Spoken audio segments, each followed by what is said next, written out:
I want to go back and talk, you touched on it with Mexico, and I think the synthetic drugs pose a very different challenge than the drugs that required agriculture, for lack of a better term, in the case of coca and so forth. These synthetic drugs largely are, the key is these precursor chemicals, right? The raw materials that you put together to make these synthetic drugs. I understand the chain, the way it works. While there are multiple places that produce the precursors, right now the bulk of it is coming from 2 provinces in China and a handful of companies. These things can be bought online, darknet, internet, and they are then shipped in cargo containers that are mislabeled with the help of certain brokers who will bribe officials and or help file fictitious paperwork, are brought into Mexico. These precursors are then distributed to these small-scale labs that basically manufacture the stuff, and they also need the equipment, the pill presses and so forth, and then they sell their manufactured product to transport specialists, and those who, primarily the 2 that are the big ones that are in the business of doing this are the two Sinaloa and Jalisco cartels in Mexico, who then for a premium fee are the ones who move it across the border and into the hands of distribution networks inside of the United States. Is that an accurate description of that chain? Yes, sir. The majority of the precursors are coming from PRC, and they are trafficked into Mexico various ways. You are right. It is a diffuse command and control structure in how it's produced, and then the major cartels move it back in the U.S. So the reason why I asked is, so unlike coca, which was grown, agriculturally, and then these labs out in the jungle would put it together and the cartels would move it and so forth, and they had vertically integrated in Colombia for a while. The difference here is, I agree 100% that we need to do a better job of monitoring and stopping it at the border, attacking it at the street level, diminishing the demand in our own country and so forth. But it seems to me that the key here, part of the key, is disrupting the influx of both the precursor chemicals and to some extent the technologies, the pill presses and other equipment that they are using to bring this stuff together. And I don't know how we do that without the cooperation of the Mexican government, who has to be willing at their ports of entry, particularly these cargo ships come in, to use a variety of methods to stop these precursors from coming in. These precursors have legitimate uses. They exist for other reasons, but obviously when they're being shipped for a certain purpose, for certain quantities into Mexico, there's real suspicion. And I know, again, we don't want to divulge tactics in some ways because it undermines it, but is there a strategy being thought of, and who is in charge of developing, and that's maybe why the DEA should be here today, a strategy that theoretically could work at disrupting the influx of these precursor chemicals that are necessary to cook this stuff up, and the equipment, I would add. So who's in charge of that? Who's doing the thinking about what creative ways we can use to crack down on that end of the supply chain?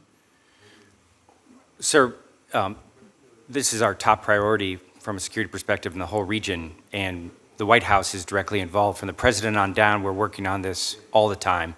When you talk about border security, port security, you're looking at DHS. But I'm talking about the Mexican ports. So and then with INL supporting from the building partner capabilities within Mexico. So this is a partnered effort between State Department and DHS and DOJ, and it's a comprehensive approach. We absolutely are focusing on trying to stop the precursors. There's been advancements over the last year in working with PRC. They did in 2019 stop fentanyl, but they are still the source for precursors. We have had a number of engagements, started last year with the president and Xi Jinping, and then it culminated this January with a working group meeting that my boss went to along with the White House, and we are starting to improve our coordination with the PRC government on this, but that is critical. We have to remember that some of these precursors are going through the United States, so this is also internal to the United States that we need to be working on this. So when we talk about the border, it's flowing both ways, and we're trying to work with the Mexicans on our southern border to have like the layered security that we use on both sides, and we have a number of initiatives in INL to improve border security working with the Mexicans. And then port security is also critical. So what you have here is multiple U.S. government agencies involved in improving information sharing, improving capacities, working more closely with our Mexican counterparts.